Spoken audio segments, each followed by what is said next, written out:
Welcome to Binah Says, a podcast created to reveal the wisdom within everyone. Thanks all for coming. Thank you, Ariel, for Thank you. agreeing to do this, and everyone that spread the word and for being here. Your energy is felt and it's appreciated. Like most things, we don't really have a plan when we do it. So we're just going to be going with the flow. But we wanted to just create a space, more of an intimate space, for people to come together and talk about consciousness and ask questions. This group is going to be a little bit more interactive, so we're going to welcome questions and just talk through things. Okay, so I was recently in New York for Yom Kippur at the Kabbalah Center, and they sing a lot of songs, a lot of different melodies, and there was one that stuck with me that I came home singing. So I decided to look it up, and the words are Ben Adam, Alech Lemala Alech. Those are the only words I remembered. The rest is a little bit more complicated. I'm sure Ariel knows them. But the meaning of the song, and correct me if I'm wrong, has to do with basically telling man that he has these wings and he can elevate and rise to his next level. Anything else about it, you think? It's beautiful. That's what it is. So the words Calling us to elevate, all of us. calling us to rise up, to elevate. And reminding us how strong we are. Ben Adam, Alech Lemala Alech, Alech Lemala Alech, Ben Adam, Alech Lemala Alech. Together. Ben Adam, Alech Lemala Alech, Alech Lemala Alech, Ben Adam, Alech Lemala Alech. Ben Adam, Alech Lemala Alech, Alech Lemala Alech, Ben Adam, Alech Lemala Alech.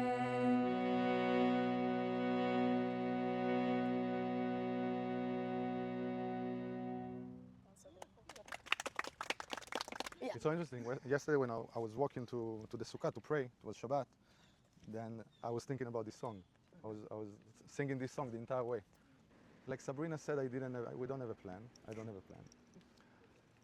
And also this entire event, right? It was supposed to be last week, and then it changed to this week. And then it was supposed to be at someone else's house, and a couple of days ago it changed. And then Sabrina texted me, and we can do it at that place. We're gonna do it at my place. And I said, whenever things change like that, it usually it's a great sign. Usually it means that there is even greater. At the Kabbalah Center, we refer to it as revelation of light or revelation of positivity or something good that is happening when things change like this. Yeah. Even my own wedding, it was supposed to be at one place. It was during a trip that the Kabbalah Center sometimes is doing, like those trips to Israel to energy sites and holy sites. And it was part of the trip, and it was supposed to be in the north. And 3 days before the wedding, Karen Berg decided to change it and do it at the Kabbalah Center in Tel Aviv, which was complete chaos, right? To change a whole wedding from one location to another. But it was the best thing that can ever happen for everybody. It was actually a miracle that it changed in such a way. So why is it related? Because by sitting under the sukkah and during this time of Sukkot, there is revelation of light. It's not just coincidence, right? We sit here we can sit inside in the AC, right? But during this particular time, sitting under the sukkah, inside this particular structure during those particular days, has the power to draw certain energy, for us to download certain consciousness. And there is many gifts just for sitting under the sukkah, but one of the things that I was thinking about is the providence. Do you know what is the providence? The providence means that there is a specific personal supervision, guidance for each and every single one of us from the Creator. That's what the providence means. It means that everything that happened to us in our life, everything, and not just us, even imagine a leaf that is falling off a tree, is falling at the exact place that the Creator wants that thing to fall. If you will raise with your hands sand in the ocean and you will throw it like this in the air, every grain of sand, according to the wisdom, according to Kabbalah, according to how this universe is structured, will fall at the exact place that the Creator wants it to fall. Meaning there is accuracy. And one of the gifts of the Sukkah is certainty beyond logic. And that means that everything that happen to us in our life is very, very accurate. And one of the consciousness or the awakenings that I'm personally asking during the time of Sukkot is to remember that. It's to know that. Because the moment you know that all of your life is precisely, even you go down the elevator, you go down with someone, specifically a certain person, and you meet them, it's not a coincidence. You talk to a random, just driving with Brian here, and he told me about something that happened to him in Pura Vida. Already the second story, Pura Vida.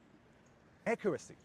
You can see when, for us, sometimes on ourselves, it's hard to see the accuracy. And sometimes when we hear other people's stories and how everything happened in a certain way and things fall into the right place, and then you can see how guided everything is and how much we are supported, really. How much the Creator is there for each and every single one of us. Now, it's easy to see that when things fall in the right place, right? It's more difficult to see that, and this is the time that we forget, this is the time that we get confused, when we are being challenged. And probably throughout the year, we will be challenged. But Sukkot is the time that the Kabbalists say during the 7 days of Sukkot, and every moment of sitting under the Sukkah is like an amplifier to certain periods of time that we will go throughout the year, that we will need to remember that the Creator is with us, that there is a specific reason for whatever it is that we're going through. And that reason, I don't need to know. Sometimes we want to know the exact reason. But the Kabbalists say it's not so much about knowing the exact reason of why something is happening or not happening to you, but it's about knowing that the reason is good. Always knowing that the reason of why something is happening is good. This is the beginning. Because think about challenging times, okay? When you go through challenging times, are you happy? No. Now, let me ask you something. No. Let me ask you something. Is it a contradiction? Is it a contradiction to go through confusing times, challenging times, times of maybe unclarity or uncertainty, and still be happy? Do you see any contradiction here? Yeah? Why? Let's open that. Why is it a contradiction? Why can't we go through challenging times and still be happy? I think it just goes against the nature of your brain. The brain likes Yeah, I agree. But is there a real contradiction? Can someone give a real reason why, or how will it be beneficial? Okay, because at the end of the day, we want to always create more good, right? We always want to bring our life to a better place. We always want to bring other people's life to a better place. We always want to bring the world to a better place, and we understand that we're part of it. And whenever we elevate ourselves, like the song, whenever we elevate ourselves, we elevate others, we create better reality for ourselves, for others. How is me being sad? How is me being upset? How is me being a victim? Is helping in any given situation. Is it beneficial? Is it beneficial? No. Now, will we go through challenging times? All of us? Yes, we will. So the question is, so what is certainty? Certainty, and certainty beyond logic, is that it's not just when we experience the good, when we know everything is accurate, when we see the synchronicities, when things fall into the right place, we're like, wow, this is amazing, the Creator is with me. And then when you go through the difficult times, when you go through the challenging times, when you go through the times that you don't have answers, yeah, then what does it mean? That the Creator is not with you at this moment? Or this is also exactly accurate.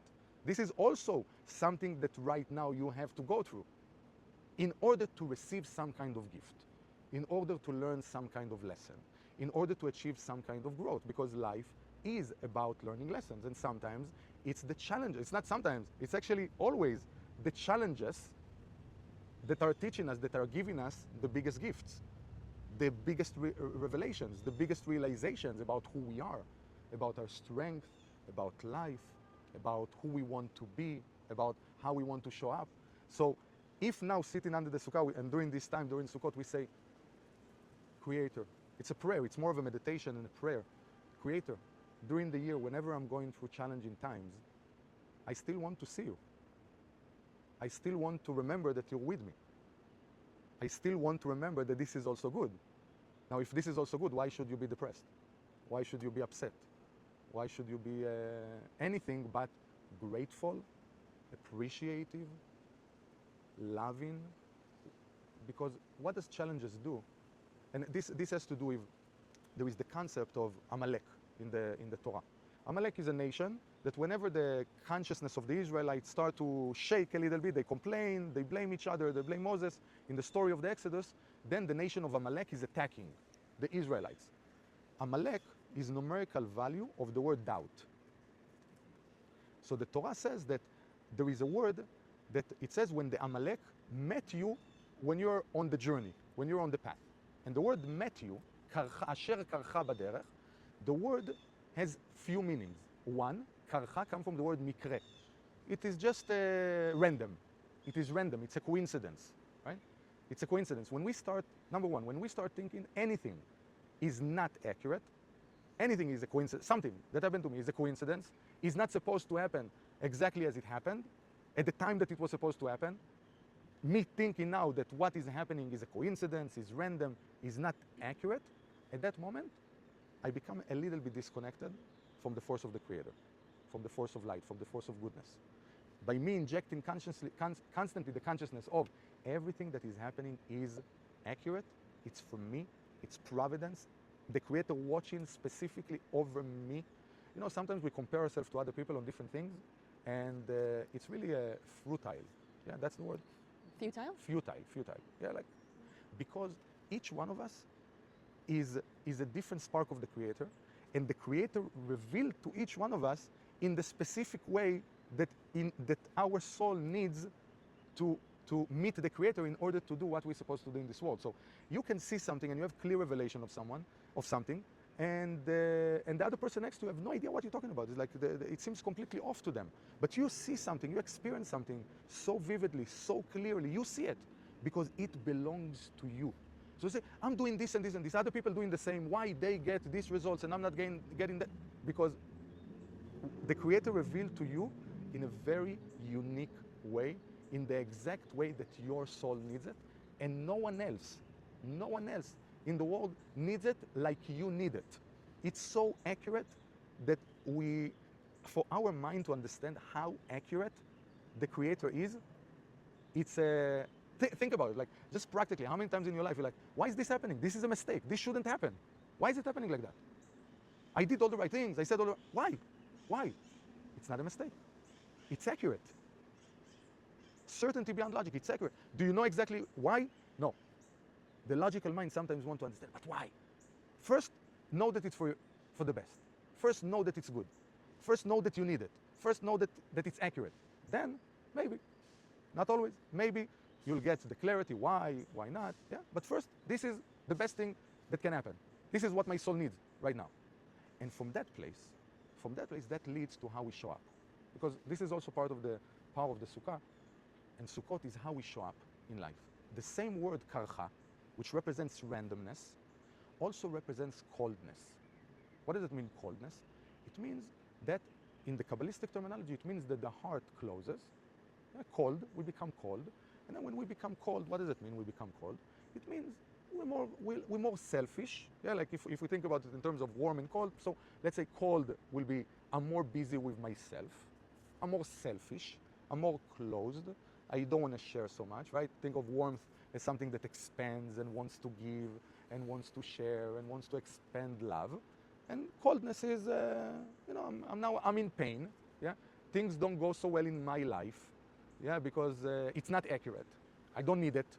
I don't understand. I'm fighting it. I'm upset about it. I'm a victim about it. I'm negative about it. I'm sad about it. Yeah. So what happens in those moments where you become more manifesting your potential, which manifests your potential? What is manifesting potential? Which is also the Sukkah, by the way, the surrounding light. What do you mean manifest potential? What does it mean? Let's talk about that for a second. What does it mean? Manifest potential in this world. We all want to, we say that, right? We all want to manifest more of our potential in this world. What does it mean? Okay. To reveal as much light to your life as you can. Okay. Okay. What does it mean practically? So what does it mean practically to reveal light to my life as much as I can? How will it manifest? What does it mean? Sense of fulfillment, purpose. Okay. Okay. Okay, beautiful. What else? It will manifest as a person feeling more at peace, maybe, fulfilled. Okay. What else? Manifest potential. Others' needs. Okay. Put other needs Okay, beautiful. What else? Manifest potential. Opening the consciousness. Okay, but guys, practically in life. Okay, my consciousness is open. Beautiful. What do you mean? I manifest in some kind of tangible way in life. In what? How will I know that I'm even on the right track, path, direction to manifest my potential? And what does it even mean? And attracting greater blessings to my life, to the world. It could be a business that serves other people in some way. Okay, beautiful. Some kind of business that do good, that helps others. Okay. Beautiful. Are you saying, like, how do you also know that you're actually doing the manifesting? Like, how do you know that you're on Yeah, the how do you know you're on the path of running across the right people, synchronicities happening? Okay, so you'll financial experience more. abundance, Okay. success? Okay, but then usually in that process also a lot of challenges. So what does it mean? Sometimes you'll experience amazing synchronicities, and sometimes everything will go the other direction, right? In any business, any growth. Manifesting potential is not has no end. You always are trying to reach your highest potential. You haven't reached it, you can't reach it otherwise. There is no purpose. That's beautiful. That's beautiful. It's one of the indications, by the way, that someone is on a path of manifesting potential, that on one level, you're always happy with where you're at and appreciation, and on the other hand, you're always not satisfied at the same time, and you want to do more, you want to grow more, you want to give more, you want to create more. Yeah? It's one of the indications.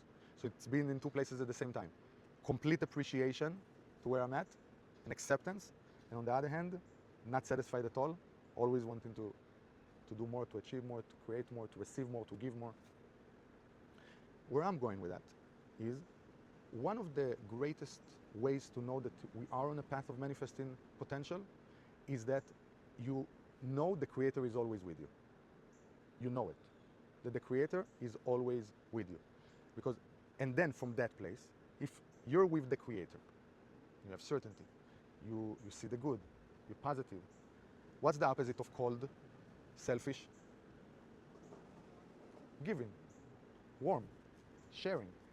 Manifesting potential has to do with somehow helping other people. No? That's what potential means. It's somehow that my existence, by the way, it doesn't have to be in huge ways, yeah? But it's in that every moment, it's really every moment of life, what am I more busy with? Am I more busy with myself and what I am getting right now? Or I am more busy with the other person? I'm more busy with sharing.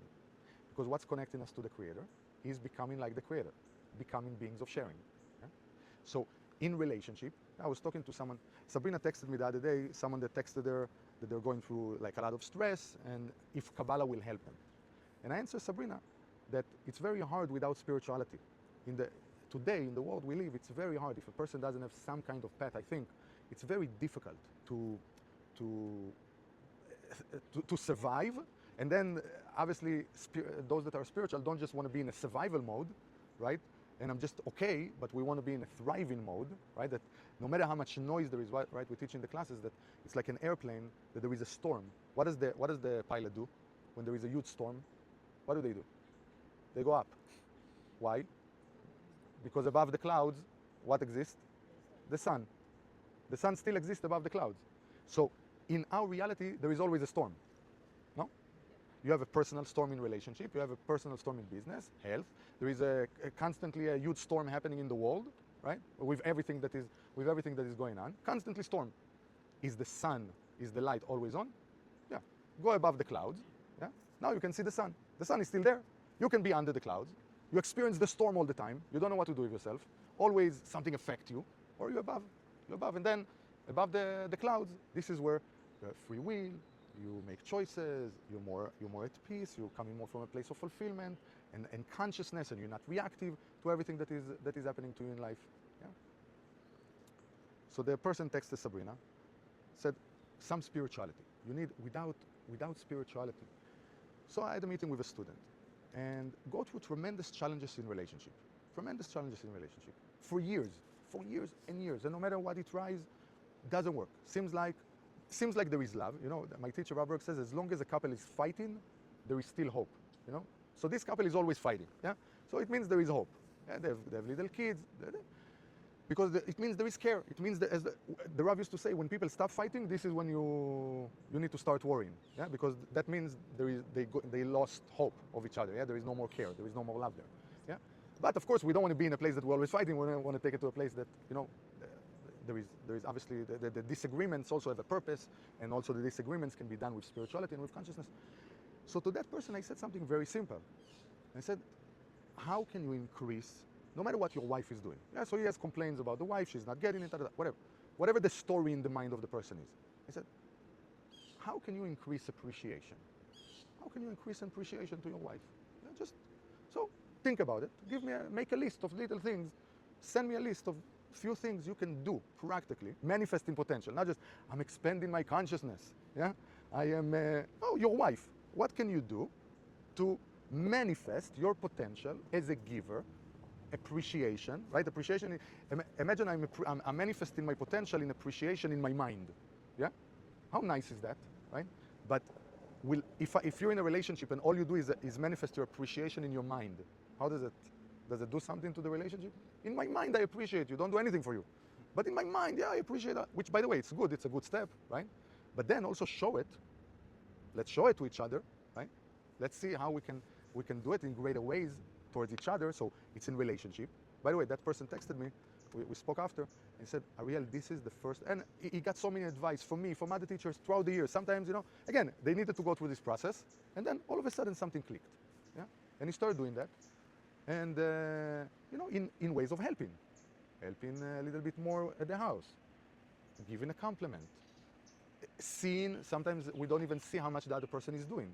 So now we start saying, wow, I see how much you're actually doing in words. So now it's in words, in actions. That's manifestation. So now he calls me and says, Ariel, for the first time in my life, I have something to work with. I didn't know even how to start. And now I have some kind of start.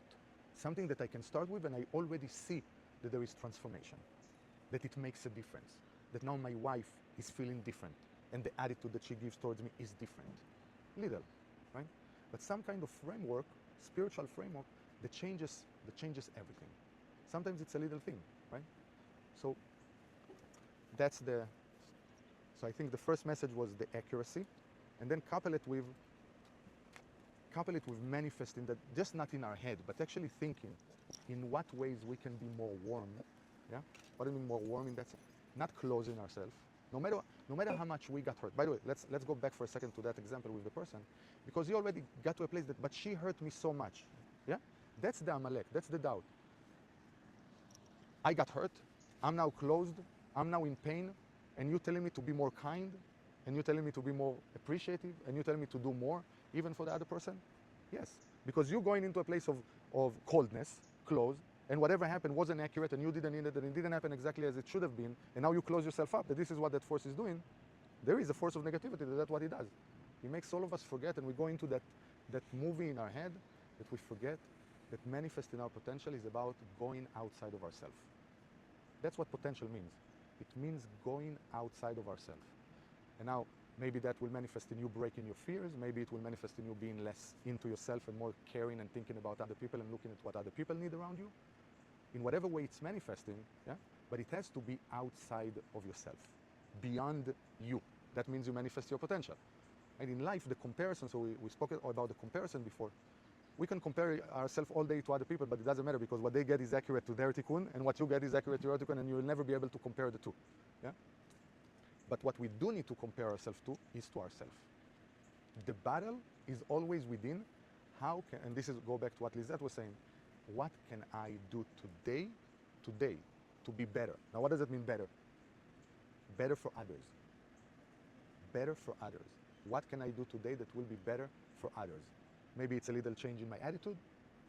Maybe it's a little change in my action. Maybe it's a little change in how I show up.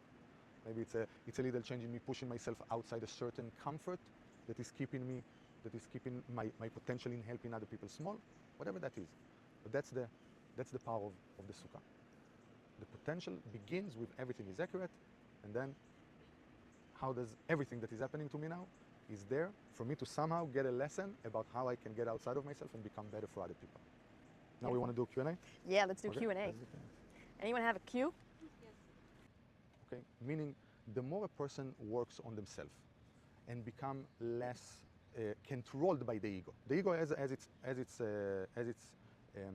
purpose, okay, which is to increase desire, but then to use that desire for others, for helping.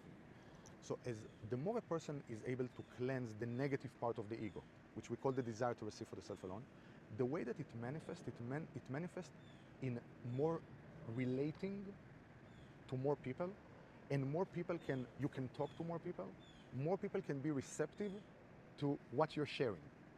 One of the indications that we still need to refine ourselves is if when we try to help, we actually get a lot of pushback. Yeah, it creates resentment. Yeah, have you ever tried to help and it actually creates the opposite effect of I just wanted to help? Yeah, but you try to help in the wrong way and not what the other person wants, and not what the other person. And the problem is not with the other person. I wasn't enough aligned with the Creator to be in tune in that moment to what the other person truly needs at that moment. But how do we develop that sensitivity? The moment you realize there is some kind of negative energy that is being awakened, you have to take a step back and what did I say? What did I do? Where did I come from? You start doing that inner work with it. What was my intention? Where was that desire to receive for the self? Because you understand, ego is not just in big things. Yeah? Actually, the spiritual work is about the nuances. It's about the little things. That you say something to a friend and they get hurt, and you're like, why are you making such a big deal out of it? And because the tikkune is very accurate, the Creator tried to teach you something very accurate. For you, it will be not even related. Like, well, why are you getting upset? I didn't say anything. Yeah, but the Creator doesn't make any mistakes. The other person got hurt. Yeah, I said something that offended the other person, and triggered the other person. That means I need to look in and say, what happened here? The Creator tried to teach me something. Could I be more sensitive? Was what I saying come from the right place? Did it come from a little bit of ego? Meaning a little bit of ego, it means I wanted to change the other person. I wanted, even like we want to help other people, many times is we want to change other people. Yeah, so did I want to change the other person because I think they need to change? Or was I really coming from a place of sharing light and love and what the other person needs? And that's constant refinement. Because sometimes that means that you will be able to be direct and maybe a little bit more what's the word? I don't want to say harsh or tough, but sometimes tough love, right? Like with kids. But you know this is what they need right now and you're actually coming only from love. And sometimes you need to give the other person space. And maybe that space will be given the space for 6 months and just being there for them. And saying, whenever you're ready, whenever you want, I'm here for you. But letting them go through their process without trying to interfere. Does it answer the question? Yes. It's really about refinement, ourselves, becoming more in tune and sensitive. Anyone else? Gan Eden, the Garden of Eden, Eden means what? Gentleness, kindness, love. This is what it means. The other day something happened. I was not kind, and You not? I wasn't. Yeah. We all have a tikkun, guys. And this is why I'm telling this to everybody. Like, get married as fast as possible, because if not for my wife, yeah, and sharing with her, and her helping me to get back to the Garden of Eden, yeah. So being gentle, and remember, what's happening right now is a story, is the illusion, is me perceiving certain things because how my mind is telling me to, which has nothing to do with reality. Yeah, because in the reality, what is the only reality? The Creator is good, constantly teaching us lessons to help us to grow. So now the Creator tried to give me a gift. I see it only as challenge, as dark, as bad, as the other person is stupid. Yeah? Me sharing this with my wife and say, oh, yeah, why won't you maybe answer, remember this person is this and is that, you remember who that person is? You remember what they do for you? You remember? Don't forget. Appreciation, yeah? Now, come from the right place. Now explain yourself with heart, with soul, with love, yeah? This is why we need environment, right? The right environment, the right marriage, the right friends, the right community that is always helping us to elevate. That's the importance of community and the people. The community is also the spouse, yeah? The community is also what you expose yourself in use. Everything becomes your environment. And the right environment elevates you. The wrong environment pushes you down.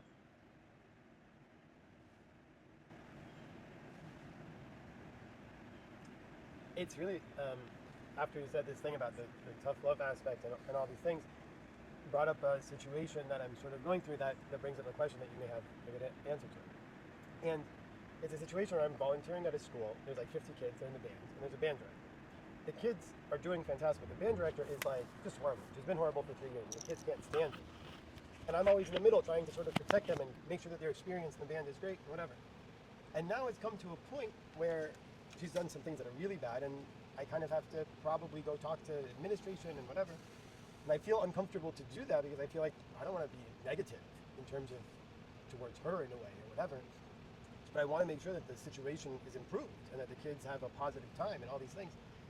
And it puts me in a position like, is this like a tough love, but this is what she needs? Because I've had a lot of conversations with her to try to like come from a beautiful place and like, hey, you know, if you do this, they'll respond better, blah, blah, blah, whatever.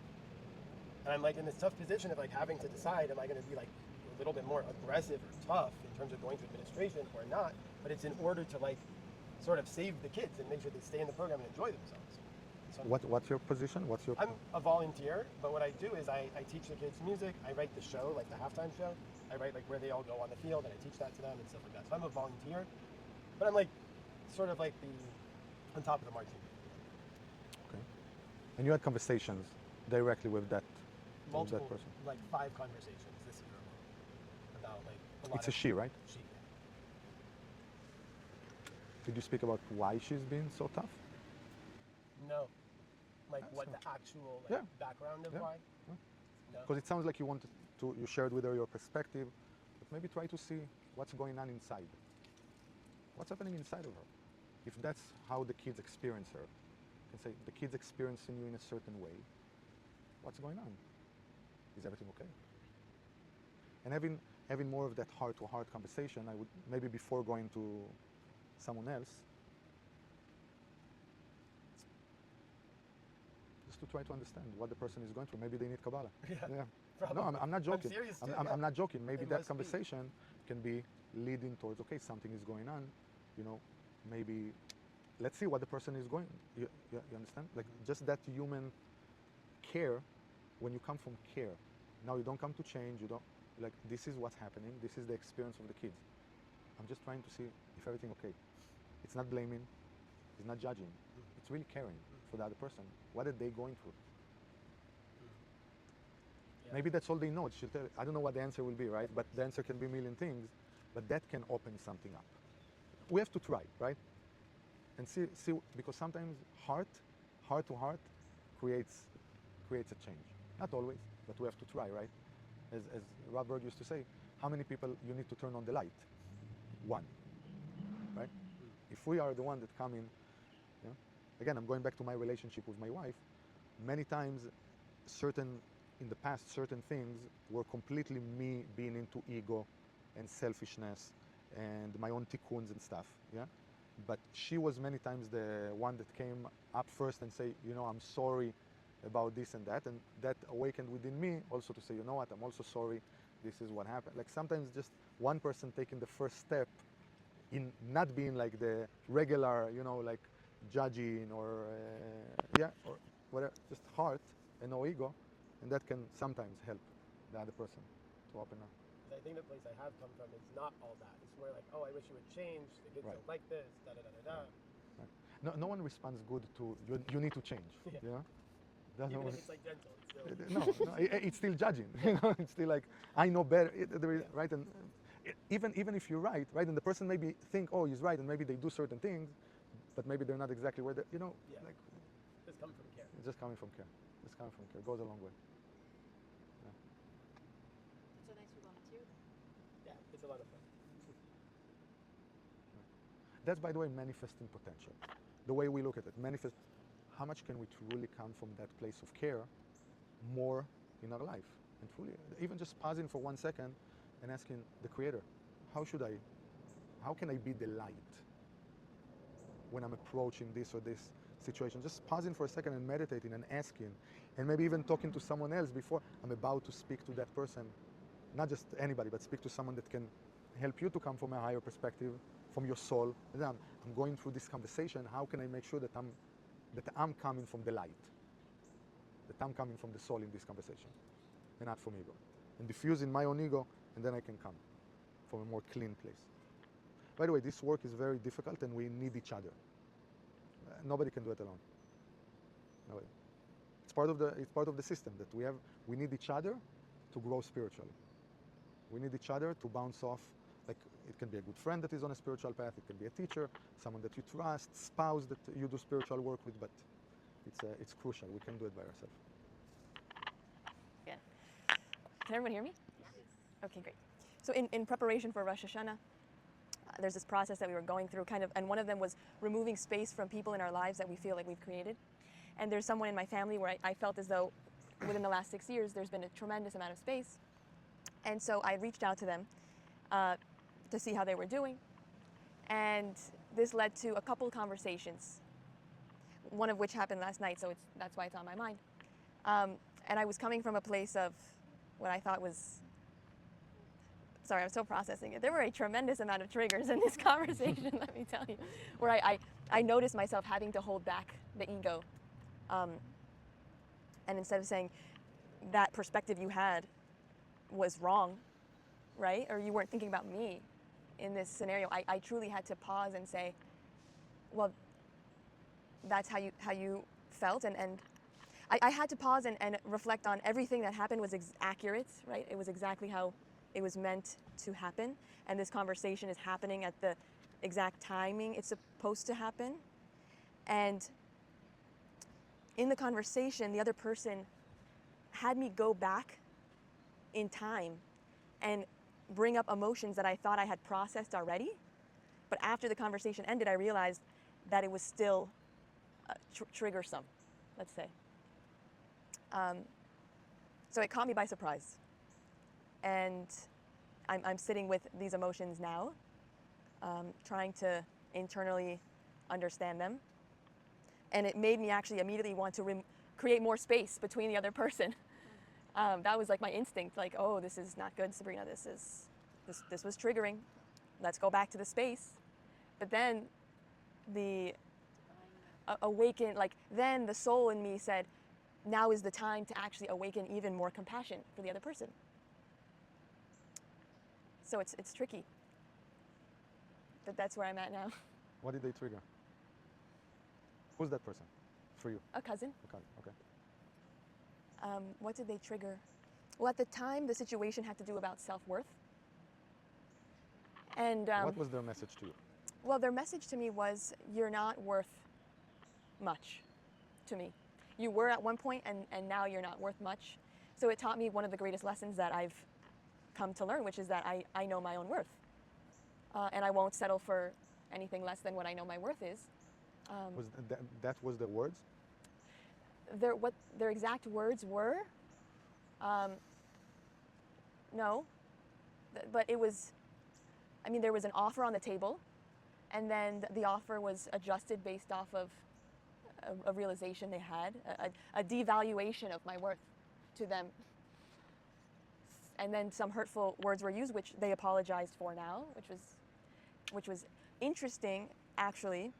When they apologized for using these words, I noticed that my own temperament did not change. Like whether or not they had apologized for the words, it didn't change anything inside of me, which I felt was a point of growth for me, because we oftentimes want that apology. We want the other person to take back what they said to feel a sense of worth for ourselves. But knowing that it didn't change how I felt about myself based on an apology or not, I noticed was a different feeling. Do you think they meant it? I do. How does this bring you closer to the Creator? Accurate. The words you got were accurate. Because we never hit the messenger, right? It's like, who's holding the stick, right? That is a she or he? He. He's the stick, right? Who's holding the stick? The Creator? The Creator. He's holding the stick. Yeah. He needs to tell you, Sabrina, da-da-da-da-da, whatever words, or offer, or this, whatever happened there. So now you come to the Creator and you say, Creator, you're good. This is accurate. Thank you. Yeah? Did you do that, by the way? Oh, yeah, immediately after. I looked up did the whole thing. But yeah, I do feel like it connected me more to awaken compassion and forgiveness internally. Did you have expectations? No. So what part of you got hurt?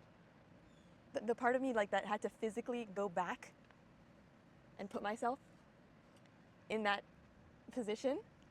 Like, I don't know why, but like in our conversation, the creator literally transported me back in time. And I felt like 6 years had not gone by. I felt like I was in it right there. And like what I said was how I felt in that moment.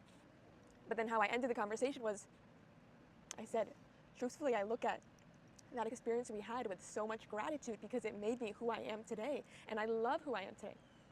It taught me so many lessons, but it was quite powerful. So it was 6 years of space. 6 years. There's still space? No, I don't think so, actually. Could have that space be closed after a month? Everything happened exactly as it was supposed to. Yes, but looking back. I didn't have the tools or the knowledge. Now the reason I'm going there, yeah, with your knowledge right now. Oh, with my knowledge right now, Yes. it could have been closed instantly. Because space between people happen also after, right? Being spiritual, after being spiritual, right? And sometimes we allow time, too much time Yeah. to go. So looking at past things is always accurate, but at the same time is always what could I have learned from that. Thankfully, I think I've closed the gap much faster. Yeah, it's beautiful not to allow space, because usually it starts with something small and then it blows up to something out of proportion that has nothing to do with what really happened, and that's how most relationship wars begin, probably with something like tiny that we could have just a little bit of working on our ego could have been, and one person that is turning on the light could have been probably resolved much faster and so much less pain and sadness and resentment and all that we vibrate into the world, right? It's part of the responsibility that each one of us takes, that whatever of those negative emotions we still carry, we still have, we need to look within and see what's the source and how to work with it. Yeah, not to be in denial of it and just accept it and work with it, because that's what we project to the world. Still, if it's still there. When you're on the spiritual journey and you either have people in your life already or come across more people that you feel you don't resonate with, you feel misaligned with, like your energy is not matching, and so the immediate reaction is like, okay, like I want to create space with this person. I don't feel great around them. Like maybe like they need to learn some tools, you know, what the mind says. But then when you learn about this concept of removing space, it's like, well, I'm doing the opposite when I feel that way. Should I actually be bridging things here? Should I bring this person even more into my life? Like, should I be exposing them to the tools that I'm learning in a subtle way with the intention for them to grow, not because of any personal agenda? So what do you do when you feel misaligned around someone spiritually, but you know that moving away from that person is creating space? Well, the question is, what is space? What is space? We don't have to be lovey-dovey with everybody. Karen Berg always used to say, the Kabbalah Center is not the love boat. We do teach ואהבת לרעך כמוך, love thy neighbor as yourself, is the most important thing. Yeah, but it doesn't mean that we will get along with everybody or that we need to be friends with everybody. Yeah. Yeah? Space means there is hard feelings. Space means there is judgment. Space means there is unresolved things. And that we want to talk about. Just want to clear that, you know, and understand that whatever judgment, anger, blame I have has nothing to do with the other person. The other person is just a mirror that somehow helped me to see what is inside me. Yeah? So a lot of time closing the space is taking the responsibility for my own negativity. And that closes the space. Now, that doesn't necessarily mean that I will continue to hang out with the other person. And that's the second part of the answer, that for me the question is always, where is the creator want me to invest my energy? Because energy is limited. At least as long as we're a soul inside a physical body, our energy is limited. Time is limited, power, energy is limited, resources are limited. So the question is always, where should I be investing my energy in the way that it will reveal the most light in the world? So certain relationships, because they're powerful and they're positive and they're elevating, they deserve more of my time and attention. And other relationships that, let's say some of them, let's say family sometimes is mandatory, you know, but to what extent, right? How much will I spend with them? Because at the end of the day, it's the work that you do with the creator. Where does the creator wants you to invest your light and your energy? In what projects? In what people? In what? It's interesting though, because I think another thought that comes to mind for me is this analogy that you brought up in the beginning, where it's like when you pick up a pile of sand and you let it drop, the creator wants each of those grains of sand to drop exactly where they are. So then sometimes you come across people in your life and it's like maybe you want to discern like this is not the energy, the person I want to put a lot of energy into, or we're choosing the people that we spend time with. And then you have to ask, like, well, why did the creator put this person in my path? It wasn't random. Nothing So is it also just an opportunity perhaps to be able to discern, like, oh, they were put in my path, but just for me to be able to discern, like, For sure. no. For sure. Yeah. Sometimes, let's say when it comes to dating and finding the right person to spend your life with, many times it starts with what you don't want, right? It's sister and I don't, but it doesn't mean that I need to, let's say, judge the other person, right? It's just like, because there is judging that is negative, and then there is judgment that is about making decisions that are right for you in your life, right? So yes, we need to make judgment, go with that person, not go with that person, but then it can be, we're just not aligned, we're very different, I'm looking for something else, and this is what I'm looking for. And it can be like, no, this person is this, and he's that, and this is what, and like there is a lot of negativity versus like just, he's not the right person for me. We're different. Probably there is a different, cover to that pot, and there is, right, every pot has a cover. It's just not the right. It doesn't make the other person bad. For someone else, this person might be a treasure, For me, it's not. It's okay. It's knowing ourselves, and who do we want to be around and spend. Again, this decision is so crucial. Who you spend your life with, and it's not just spouse. It's spouse, but it's also friends. Who you spend your life with. You want to make sure that you spend your life with people that you constantly has this synchronicity between giving and receiving.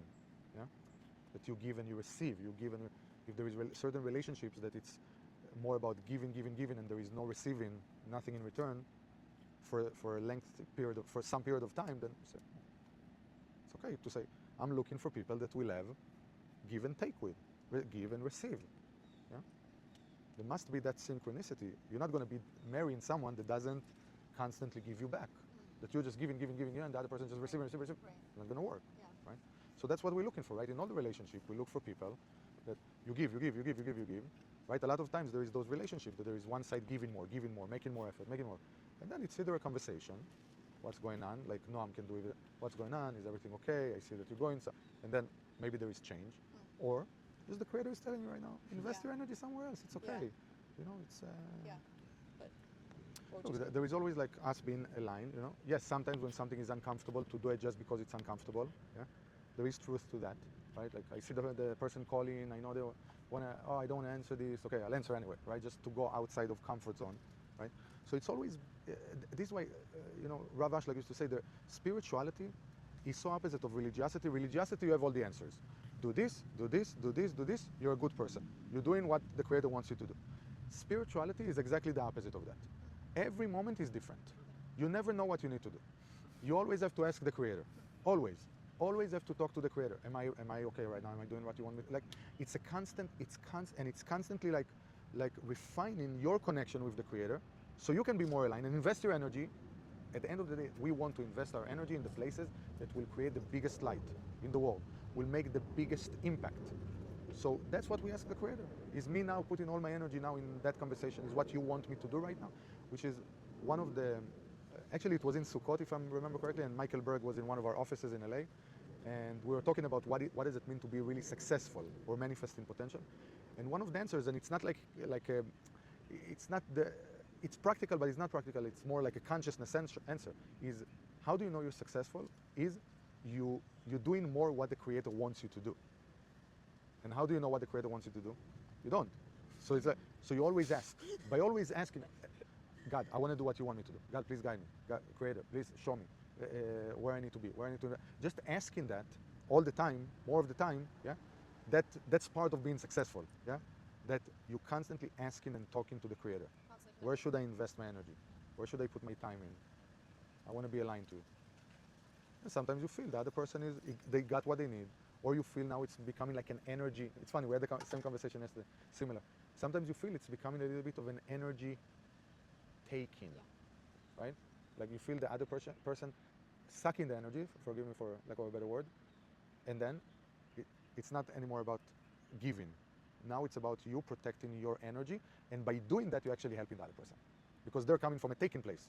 So when you put a stop for that, you're actually stopping them from being a taker, yeah, which is not good for them, also, right? So even putting a pause to a taking energy is a giving action, right? So it's how we reframe it. Like, you're not a bad person by putting a boundary. You're actually a giving person by putting the right boundaries and sharing in kind ways, let's say in generous way, in the right way, which is an art. To share more where we need to share more, and to share less where we need to share less. That is also sharing. It's also giving. So I have my main tikkune, my main trigger is my parent, my mom specifically, and as I learn all of the techniques, and it's always a huge fight, right? Of who's going to react bigger than the other person. Always? Yeah. Okay. Yeah. It's been, but it's always my reaction and how I react, right? So in the last year, I've been working on it and I've been changing. So recently, she reaches out and it's always the worst things you can ever say, okay? And I said, what a pleasure. What a pleasure. Thank you. Thank you. And then she's like, what do you mean? What do you mean? What are you talking about?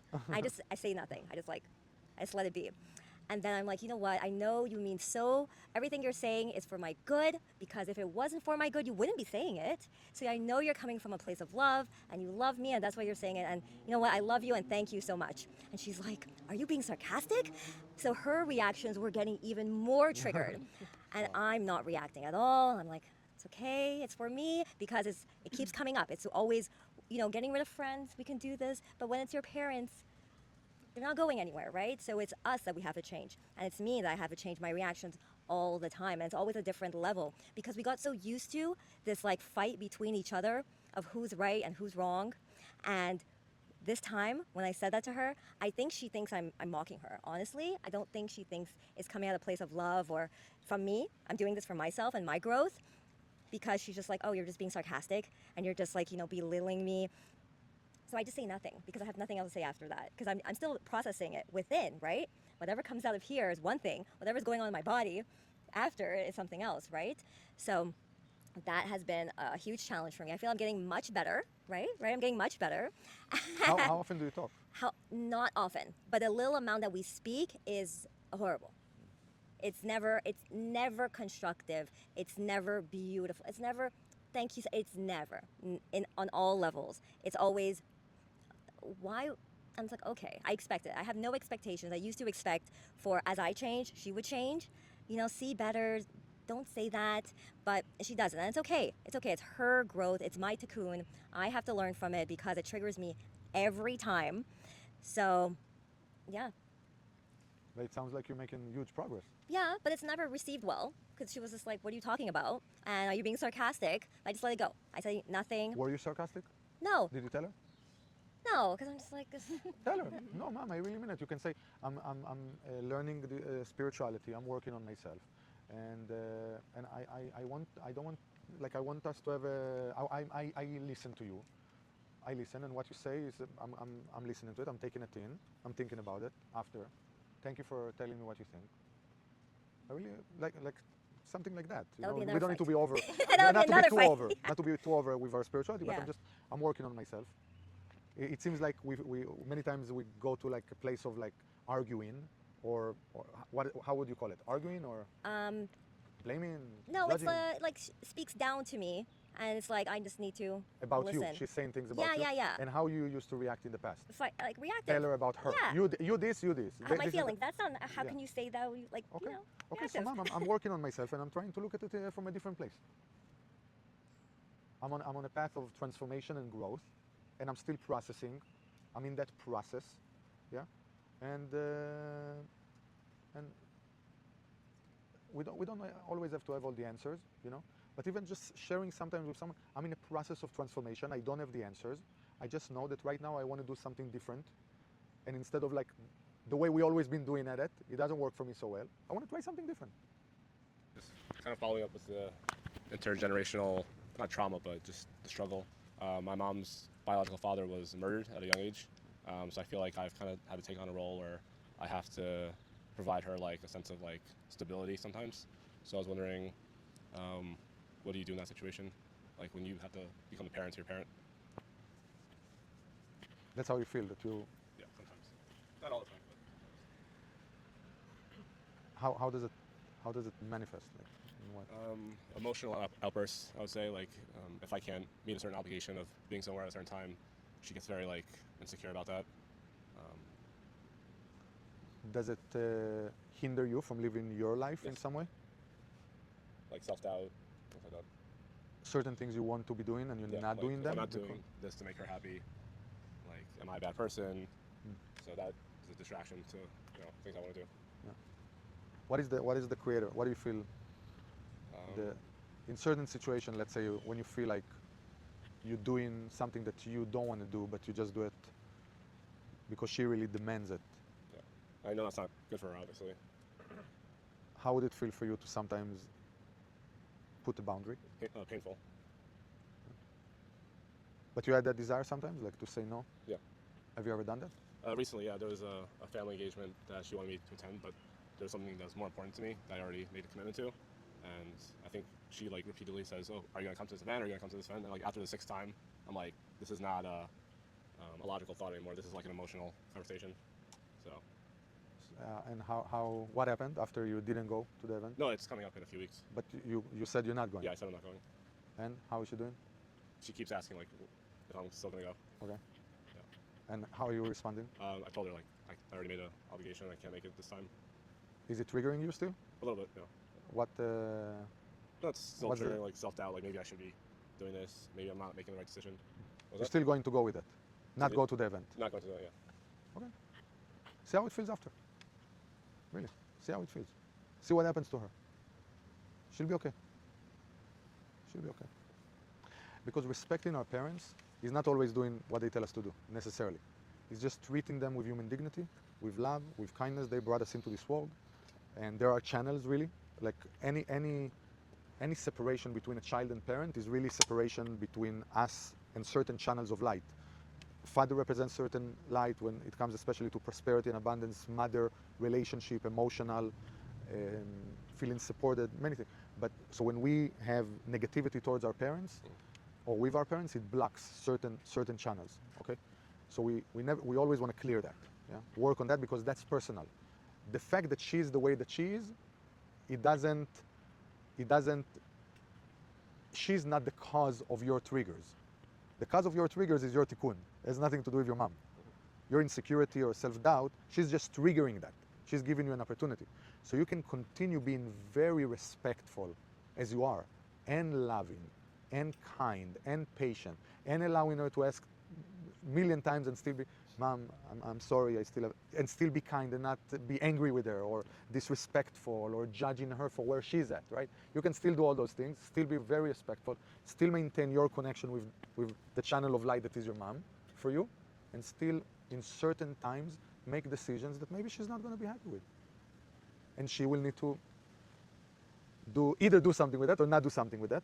But over time you will learn when maybe to do something for her that will make her happy because you really want to at that moment, and sometimes things will be important for you and you'll need to do other things and it will not match. And there will be a disagreement, but you can still go through your life with showing her a lot of love and a lot of respect and a lot of care in that process. But it doesn't mean you always have to do what she wants you to do. And I think it's beautiful. It's the first time that you do something against. I guess to this scale, I guess. On something that this she's scale, looking like something forward- that she's really like. Yeah. Yeah. But in your case, it sounds part of growth. Next level for you. This is how it sounds. Okay, so talking about like parents and stuff. So like me with my dad, like whenever me and my brother like talk to him, kind of like tell him like how we feel about like the certain things he's doing, we never really feel heard. Like he said like, I understand, and that's it. Like nothing happens. You brush that off. And Okay. like I don't really know how to deal with that. So with a parent, Like it's very neglectful, you know, what is it? neglectful. You feel neglected. How often you see him? I see him like pretty like a lot. A It's lot? not like, yeah, How much time you spend at his house? like weekends and then days. It depends. It's like it varies, but like it's not like I see him like I'll see him like every week. I'll see him like at least like twice or something. And there is a feeling of neglection from Yeah. him towards you. Yeah.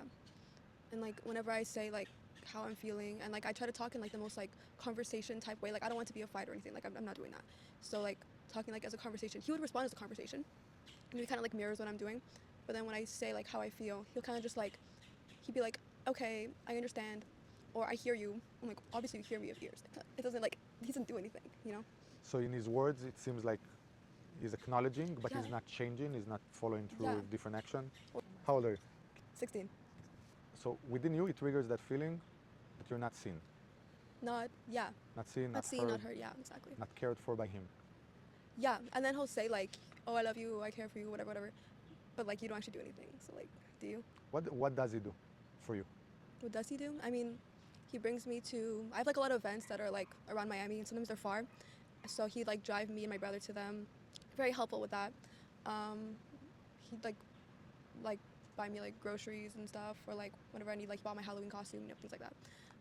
So there is goodness. There also. is, yeah. And like aside from like the episode like providing area, there's also like obviously like I have fun with him sometimes. Like we have similar like music tastes, and like music is really important to me, so that kind of like is a good way to like bond. He's a good person. He has a good heart. Depends. He has a good heart. Yeah. Men process emotion differently than women. Yeah. We need time. So we need to go into a little cave for a few Yeah, days. I totally get that. Like sometimes I need time too to just like kind of understand what I'm feeling, but it's just that like I don't know how to, cause like obviously like there's some part of me that wants him to change, but also like you can't really change people, so I'm like. Yeah, you want direct answer? You want direct answer? Really there? Sure. Zero expectation. No, yeah, I know that, Yeah. but I don't think I really know that, but like Yeah. subconsciously. Intellectually, right? Yeah. And then what is our job in Yeah. this world? How do we connect? I have one job in this world, Yeah. to connect to the creator in any given moment. Yeah? Mhm. So whatever triggers me, it's giving me an opportunity to work on myself, right? So I'll catch myself in that moment of feeling I'm neglected. Yeah. Okay? I'd say the first step would be stop judging him. Stop judging him. That will be the first step. Yeah? Okay. From that, let's see what happens. Yeah, let's see after 3 months of you working or not having expectation, not judging him when he's going to his negative place. Yeah? Not judge him, but say, this is where he's at. Have compassion. Instead of judgment towards him, try to awaken more compassion to him, right? Because he's where he's at. And what can help him grow faster is experiencing more compassion, yeah? From other people. Well, again, you don't know what his parents were for him, whether like that, right? Yeah. But you are different, yeah? You're doing spiritual work at 16, 15. You start studying Kabbalah when you're what, 40? Yeah, like 14, 15? but I started doing like I've been like kind of spiritual and meditating since So I was even like, more, very young, even before, so, right? You have yeah. your soul. You have a higher soul. Higher souls also mean more responsibility. Yeah. When I started studying Kabbalah, I started at 26. I started at 23, but seriously at 26. And I had a terrible relationship with my parents, and we were fighting all the time. You know, they took. I didn't appreciate them, even though they gave everything to me. I didn't know what it means to appreciate, and because I was spoiled in many ways, right? And I had to learn what does it mean to appreciate the people that gave me everything, basically. But I had a conversation with Karen Berg, and the message was, once you stop judging them, yeah, once you stop judging them, you see how they will change also, and now you'll see, because they were judging my path. They were always on my case, why am I teaching Kabbalah, why I left Israel, why I'm doing the things I'm doing, you know, but it was all me actually judging them, so they were judging me.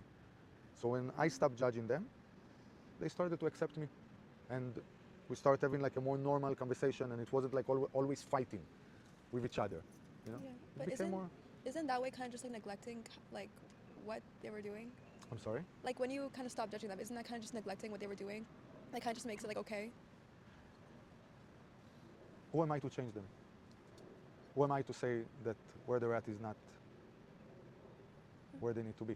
Now we can have conversations if you feel comfortable with your dad to have conversations about certain things. That's amazing, actually. That's beautiful, without expectation. So you say we have conversation, but then he's not changing. Okay, amazing. You have conversations. Keep that going. That's a good thing. That's a great thing that you have that openness with him, and you can have conversation with him, and tell him how you feel, and he listen, and maybe just take him. You know, maybe he'll change in a year or 2 years, or 2 years. But the moment you kind of let go of the expectation and the judgment, you will already feel more amazing when you spend time with him. Yeah. And by you giving more compassion, that can actually speed up the process. And then from that place, you can come sometimes and say, Dad, you know, I need you to be more this with me. Yeah. And that's okay to say what you need and how you want him to show up. And then sometimes it's more simple than we think. You know, sometimes just say, Dad, you know, when you're doing this and this, it makes me feel like that. No expectation, but it will be really cool if you can when I say this, or if you can show up a little bit. You know how many times my wife says this thing for me? You know, Ariel, when you speak like this, it makes me feel like that. And I would appreciate if you can maybe be a little bit more Gan Eden. Yeah, like a little bit. Men need guidance. You know, now, I'm not saying you should be his wife, yeah? But you're spiritual, and as a daughter to a dad, you can create that dad. Maybe be a little bit better dad, you know, but without judging, you know? Without judging. Just as an inspiration. You can be his inspiration, you know? So, I just want to say one quick thing. I want to thank you for sharing that, because I feel like all of us can probably see ourselves in what you just said in some capacity, because I think every child has an expectation of love and support from their parent, and every child, regardless of how old we are, we're never going to fully get that love as we expect it and as we feel we need it. And so we're always, I think it's like the strife of every child, we're always going to feel somewhat disappointed in some capacity, and how do we grapple that, right? But I think it's a growing and a learning process. What I have to say for you, because I see myself in you a lot, your dad, whether you see it or not, you're the light of his life. He is so proud of you, and he loves you, and he's loving you. I can tell from what you said. He drives you to places, he expresses interest in you. That's a loving father, and that's a good father. You might, in the world of like good and bad, he's a good man, right, comparatively. And so this man is giving you the love in the level that he can, and that he is advanced enough to give you. And if you think of it as like a spotlight of love on you, you're stepping out of the spotlight and expecting a different spotlight to hit you. And so it's, in a way, you're missing all the love that he's capable of giving to you, because you're expecting something else. So the love is there, you just have to step into it, and it's all yours completely from him. So if you can reframe the way that you're seeing that he loves you, instead of how you're expecting it versus how he's capable of giving it, it will transform your relationship with him. Thank you so much, everyone, for sharing. I think all of our stories are unique to us, but also relatable to something else that we might be going through, if you remove the names, if you remove the situation. So yeah, this was wonderful. Thank you for coming. There's plenty of food, so please eat some of it or take some with you. And thank you, Ariel, for being here and next Monday, October channeling for us. Thanks for tuning in to Binah Says.